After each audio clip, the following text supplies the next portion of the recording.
Today I'd like to do a quick video about this book by Shih, and I want to give a shout out to USNA 98 for his quick video that he did of this book. Otherwise I would have known that it had been reprinted, and it is a book that I really wanted to get to tell me about the Chinese Mausers. And what it is, it's a paperback book. It's 8.5 by 11, and it's the China's Small Arms of the Second Sino-Japanese War, 1937 to 1945. It's again by Shih, and it's edited by Stanley Zielinski. And here we have it's 308 pages. And this book here, the first printing was in 2011. The second one was in 2014, and it was revised and expanded for the third printing of 2018. The fourth printing, 2019, and this one here is the fifth printing in 2021. So real quickly, as an overview, I'd like to tell you that here we have a total of 8 chapters. And real quickly, they have subsections in them.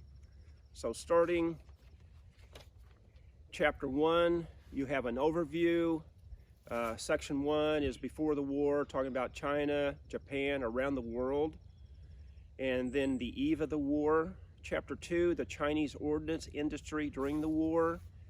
Talking about the ordnance industry management, the establishment of the Ordnance Administration, designation, wartime production overview, talking about the arsenals under the Ordnance Office, all the different arsenals there, arsenals in the other areas, then other arsenals, the repair depots and Chinese Communist guerrilla ordnance facilities, arsenals that were incomplete or shut down.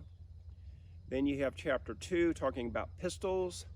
Pistols used in the military, domestically produced pistols. They're talking about the Mausers, the Sanji, the Shanghai, and the Ruby clones, the 32 Smith & Wesson. And then it talks about the imported pistols, the FN 1910, FN Brownings, the Canadian, the Spanish Astra, the German Mauser, the U.S. Colt 1903, Colt 1917, the U.S. 1911, the Savage 1907, 1917. Other domestically produced pistols, captured Japanese pistols, then combat experience and comments. Chapter 4 goes into the rifles, the small arms in Chinese infantry, the Chinese Army Battalion organization, domestically produced rifles. Then you got the imported rifles, the Mauser 1898, the Mauser K98K, the Czechoslovakian, the ZH29, the VZ98, the VZ24, the Italian Carcano 1891, the Polish K29. Other sources for another section is the Russian War Loan, the U.S. Lend-Lease Act. Then you got the Sino-American Cooperative Organization, the Canadian Mutual Aid Board, imported ammunition, the 7.92. Subsections, you got the captured enemy weapons, other weapons, again, combat experiences and comments. Chapter 5 goes into the light machine guns and automatic rifles. So you have the light machine guns in the Chinese Army, domestically produced light machine guns, imported light machine guns. Then again, you combat experiences and comments, heavy machine guns, the organization of the Chinese Army with the heavy machine guns, domestically produced heavy machine guns, imported heavy machine guns, which would be like the Czech ZB-37, the Japanese Type 38, the Japanese Type 3, the French Hotchkiss, the Russian Sokolov Maxim, and then again, combat experiences and comments. Chapter 7, we have other weapons, the submachine gun in the Chinese Army, domestically produced submachine guns. Then you have the 45 ACP Thompson submachine gun. Then the 7.63 Mauser automatic pistols. The imported ones, the UD M42, the German Chinese-made Irma. Again, you got the combat experiences and comments. We go into anti-tank weapons, the Canadian boys anti-tank rifle, the US M1 rocket launcher, grenade launchers and dischargers, hand grenades, and then we go to a subsection. There is the broadswords and bayonets and the dress daggers.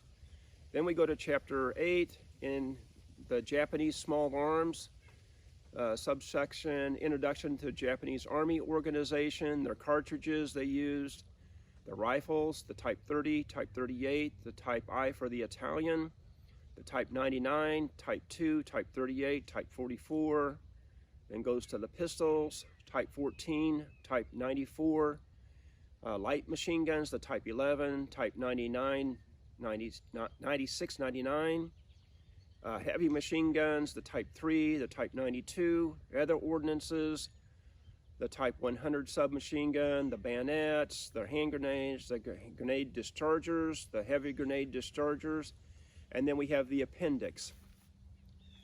And I really am glad that USNA 98 did this quick review and alerted me to the reissue of this book. And as a cursory glance, with the pictures and the captions on it and all that it goes into, again, it's not all just about the Chinese manufactured small arms. It goes into what they were up against, the rifles, pistols, and everything from the Japanese Army, what they used from Canada, the Russian, the US, Czechoslovakia.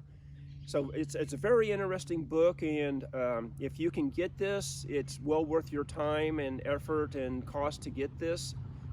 Thank you for watching the video.